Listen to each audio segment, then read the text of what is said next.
कि 300 सांसद रीजू दत्ता जी, आप तय करेंगे कि सत्ता पक्ष से कौन बोलेगा, आप उनका समय भी निर्धारित करेंगे, आप फिर स्क्रिप्ट भी लिखकर दे दीजिए। शायद यही बाकी रह गया है कि आप उनका वक्तव्य भी लिखकर दे दीजिए, जैसा आप कहेंगे वो वैसा ही पढ़ देंगे। ये किस तरह की मांग है? ये गलत नैरेटिव है नाविका जी। नहीं, अगर मणिपुर का मसला है तो उसका इंचार्ज कौन है? गृह मंत्री नहीं है क्या देश के? और गृह मंत्री को आप सुनने से मना कर देंगे और आप कहेंगे नहीं आज हमको प्रधानमंत्री से सुनना है, कल हमको फलां से सुनना है। ऐसे थोड़ी होगा। सुनीता दुग्गल जी, मेरा सवाल ये है कि अगर एक मिनट, रीजू दत्ता जी आऊंगी आपके पास वापस, अभी तो डिबेट शुरू हुई है। सुनीता दुग्गल जी, मैं मानती हूं कि विपक्ष चर्चा से कहीं ना कहीं ज्यादा शर्तें रख रही है, लेकिन सवाल तो ये भी सत्ता पक्ष पर उठाया जाएगा कि जब भी मणिपुर की बात आती है तो आप उसके साथ लगा देते हैं राजस्थान, बंगाल। मैं मानती हूं वहां के मुद्दे भी बहुत जरूरी हैं, लेकिन मणिपुर को राजस्थान और बंगाल से जोड़ने की जो कोशिश है वो कहीं ना कहीं मणिपुर के इशू को डाइल्यूट करने की कोशिश नहीं है। यही आरोप आप पर लग रहा है। क्या जवाब है? नविका जी, देखिए, मैं बिल्कुल स्पष्ट रूप से ये बात कहना चाहती हूँ कि महिलाओं के ऊपर अत्याचार चाहे मणिपुर में हो, चाहे राजस्थान में हो, चाहे छत्तीसगढ़ में हो, वो हम में से किसी को भी जो है वो स्वीकार्य नहीं होना चाहिए। इसकी हर किसी को जो है जितने कड़े शब्दों में निंदा हो सके वो करनी चाहिए।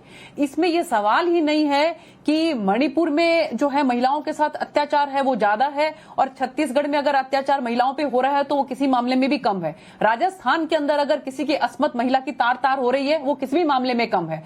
देखिए, इसीलिए हमें ये लगता है कि जब आदरणीय गृह मंत्री जो हमारे अमित भाई शाह जी हैं, उन्होंने स्पष्ट रूप से ये बात कही है कि गृह मंत्री जो है वो जो इस तरह के जो लॉ एंड ऑर्डर की जो बोलते हैं कि ओवरऑल जो जिम्मेवारी है वो गृह मंत्री की होती है। वो खुद इस बात के लिए तैयार हैं कि जो मणिपुर के अंदर दुर्घटना हुई, जो घटना हुई उसके अंदर, तो उसको जो है वो किस तरीके से समाज के साथ सामने, किस तरह से पूरे के पूरे हिंदुस्तान के सामने, बल्कि क्योंकि ये मामला जो अब इंटरनेशनल लेवल तक भी बन चुका है तो पूरी दुनिया के सामने स्पष्ट होना चाहिए कि वहां पर क्या हुआ, कैसे हुआ, क्यों हुआ। इस सब के बारे में जब आदरणीय गृह मंत्री जी स्पष्टीकरण देना चाहते हैं, अपनी बात को रखना चाहते हैं, तो मुझे ये बात समझ में नहीं आ रही है कि क्यों इस बात के ऊपर जो है वो विपक्षी जो है वो चर्चा नहीं कर रहे हैं। रीजू दत्ता जी बहुत बेचैन हो रहे हैं, तो सबकी इजाजत से मैं रीजू दत्ता जी से पूछना चाहती हूँ। रीजू दत्ता जी, 6.5 लाख बुलेट्स गायब हैं,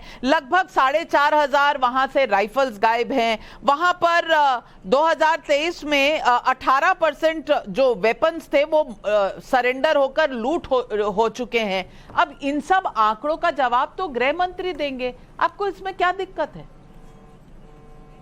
मैं आपसे नाविका जी और सुनीता जी जो हमारे माननीय सांसद हैं, मैं उनसे एक सवाल करना चाहता हूं। आप लोग सब अमित शाह जी को सामने ढकेल रहे हैं। अमित शाह जी जो हमारे माननीय गृह मंत्री हैं, वो कब गए थे मणिपुर?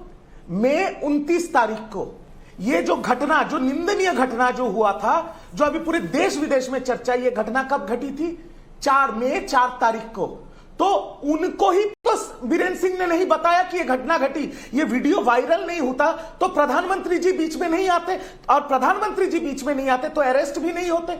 तो जो गृह मंत्री घटना के 20-25 दिन बाद मणिपुर जाके जिनको इत्तला नहीं थी कि इतनी बड़ी घटना घट गई, तो वो अभी क्या जवाब देंगे? ये मेरा पहला सवाल। दूसरा सवाल, आप मुझे इतना बता दीजिए कि गृह मंत्री को भी बदला जा सकता है, डिफेंस मिनिस्टर बदला जा सकता है, कोई भी मंत्री बदला जा सकता है, प्रधानमंत्री नहीं बदला जा सकता। इस देश की जनता ने उन्हें चुना है, तो देश की जनता सांसद के माध्यम से सुनना चाहते हैं कि प्रधानमंत्री क्या बोलना चाहते हैं। इसमें हमने कहा गलत मांग कर दी।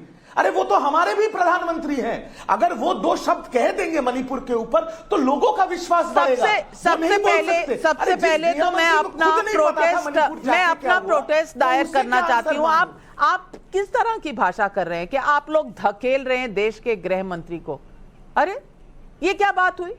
आप चर्चा जिस मुद्दे पर करना चाहते हैं हम उसको उस आगे मुद्दे कर रहे को हैं ना, चर्चा तो कर रहे जिनको हैं। खुद को आज नहीं पता सदन था, में उनसे जो क्या हुआ जवाब वो दें? हम चला रहे हैं। आपका ये हम पर आरोप है कि हम धकेल रहे हैं देश के गृह मंत्री को सामने। मैं इस आपकी टिप्पणी पर प्रोटेस्ट दर्ज करके सुनीता दुग्गल जी को कहूंगी आपके सवालों के जवाब दें। नविका जी, देखिए, इन्होंने जो कुछ भी कहा है वो सब इनकी अपनी एक सोच है, एक एप्रीहेंशन हम कह सकते हैं कि ये उनको मालूम था कि उनको नहीं मालूम था, वो कब गए, घटना कब घटी। क्यों नहीं हम उनको मौका देते इन सब बातों का जवाब देने के लिए? चर्चा इन्हीं बातों पर तो होगी संसद के अंदर। उस समय जब चर्चा होगी ये अपने ये सारे सवालात जो हैं आदरणीय गृह मंत्री जी के सामने रख सकते हैं। और जहां तक मैं उनको जानती हूं वो एक एक बात का, एक एक चीज को नोट करके रखते हैं और उसका बिल्कुल दुरुस्त तरीके से जो है वो जवाब देते हैं। तो ये एक मौका है कि गृह मंत्री जी जो है इन सब बातों का जवाब दें। आप ये सवालात मुझे कर रहे हैं, मैं गृह मंत्री नहीं हूं। गृह मंत्री जो है वो बता सकते हैं ये सब बातें कि दुर्घटना कब हुई है और उसके बाद जो है वो एफआईआर कब हुई है और उसके बाद जो है वो पकड़े कब गए हैं। यही बातें चर्चा और किस बात पर होगी? मणिपुर में ये सब जो चर्चा होगी इन्हीं बातों पर तो होगी। तो क्यों नहीं मौका दे रहे हैं आप? बहुत दुरुस्त फरमाया सुनीता दुग्गल जी ने। और मैं तहसीन पूनावाला जी आपसे पूछना चाहती हूँ, मैं इस डिबेट में जाना ही नहीं चाहती कि मणिपुर पर डिबेट होनी चाहिए या नहीं, चर्चा होनी बिल्कुल होनी चाहिए, 100% होनी चाहिए। बल्कि कल होने वाली जो चर्चा है वो आज अभी इसी वक्त होनी चाहिए। बल्कि हमने 72 घंटे जो जाया किए हैं, शायद हम जिम्मेदार हैं लेटिंग डाउन पीपल ऑफ मणिपुर। हमने उनके साथ शायद कहीं ना कहीं विश्वासघात किया अगर 72 घंटे डिले किया मणिपुर को डिस्कस करने में। लेकिन यह कहने के बाद मैं एक सवाल आपसे पूछना चाहती हूं कि कितने दोहरे मापदंड होंगे कांग्रेस पार्टी के? आप वहां गूढ़ा जी को, अब वो सच बोल रहे हैं नहीं बोल रहे हैं, लेकिन आप तो वही पार्टी है ना जो कह रहे हैं लोकतंत्र मर रहा है बीजेपी के शासन में। तो वहां कौन सा लोकतंत्र जिंदा है? पहले तो आप अगर वो महिला सुरक्षा की बात करते हैं उन्हें मंत्री पद से हटा देते हैं, चलिए वो भी इख्तियार है चीफ मिनिस्टर का। आज वो कोई मुद्दा उठाते हैं असेंबली में तो उन्हें पीट दिया जाता है, डायरी छीन ली जाती है। मैं पूछना चाहती हूं लोकतंत्र कहां है? और जो लड़की हूं लड़ सकती हूं कहती हैं वो कोई भी ट्वीट नहीं करती जब राजस्थान, छत्तीसगढ़, बंगाल में कुछ होता है। ऐसा तो नहीं दोहरे मापदंड होने चाहिए? क्यों? नमस्कार नाविका जी, कोई भी दोहरे मापदंड नहीं। बहुत हुआ नारी पे अत्याचार, बहुत हुआ आतंक का वार, अब की बार मोदी सरकार। ये देश ने, इस मुल्क की आवाम ने नरेंद्र मोदी जी को एज प्रधानमंत्री चुना है।